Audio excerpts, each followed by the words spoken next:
Look at this. There's Humbug, gentlemen. The ones you're going to see, just remains of the 1880s. Farther on down.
Yeah, that's almost as big as the other one.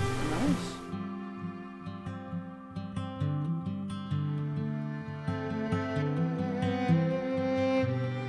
Yeah, this is his road right here. Holy crap. Oh, This is the road he came in on. Ah, Yeah, wagon. He didn't go back up with in the mules. wagon. Mules are the only thing that will handle a road like that. And can you imagine when he first brought his wife in? This is a smelting furnace. Oh! What that is, well, in the arrastra, you put your ore in there, and the burro walks around the outside and drags this dragstone around there, and it crushes it up for you.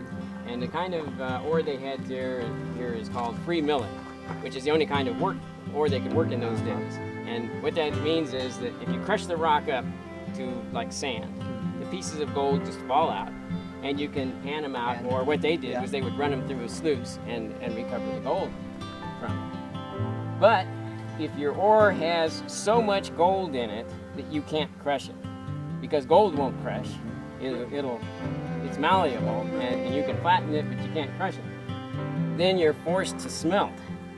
And that's what this is all about.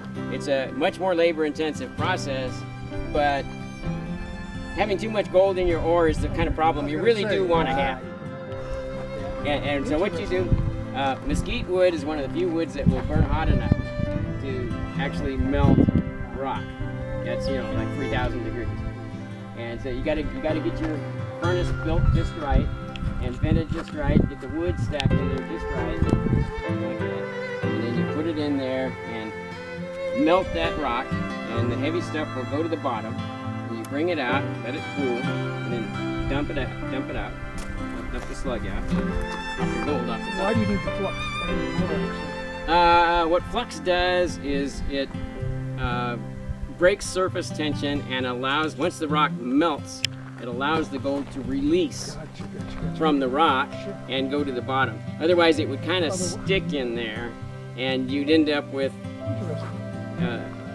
pieces of gold throughout your rock. And only certain things provide the flux. Borax didn't work. Borax was a good one. Feldspar was probably...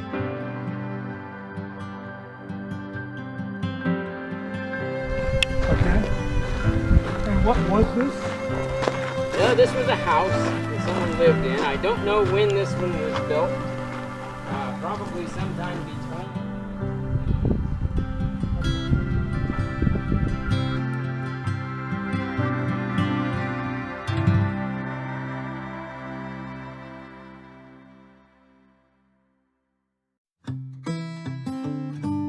And they had people, at that time, people were living in these houses. People who were working there were living here still, because these houses were still livable.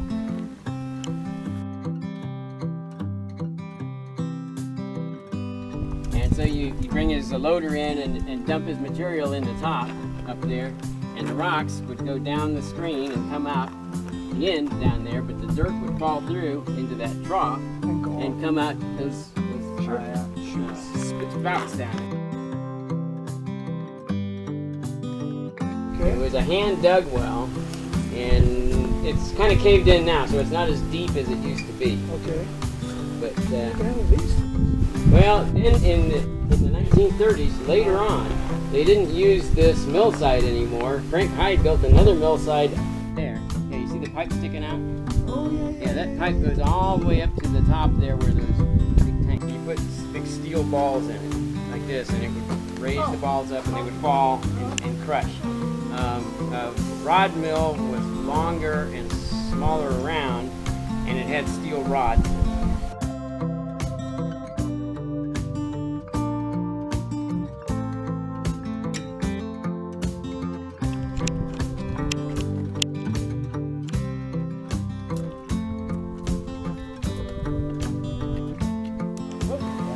This was a mansion in its day back in 1920 out here in the sticks like this.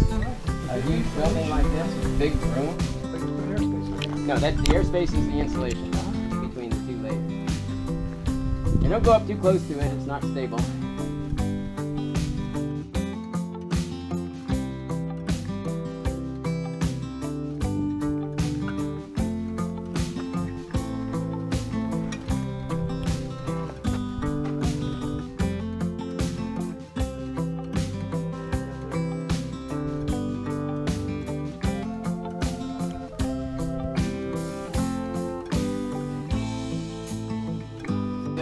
Larry and I went down and got some dirt this morning, but we only got a chance to run a little bit of it.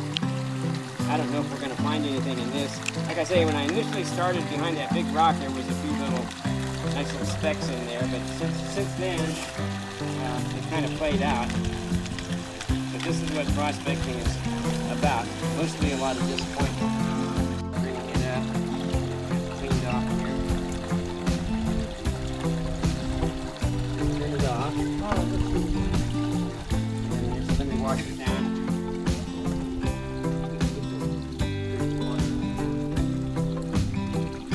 Well, I don't see anything right off. We really haven't run very much. But it stands right out when you see it, huh? Yeah, if you see a little fleck, it'll be right up here in the front, generally. Oh,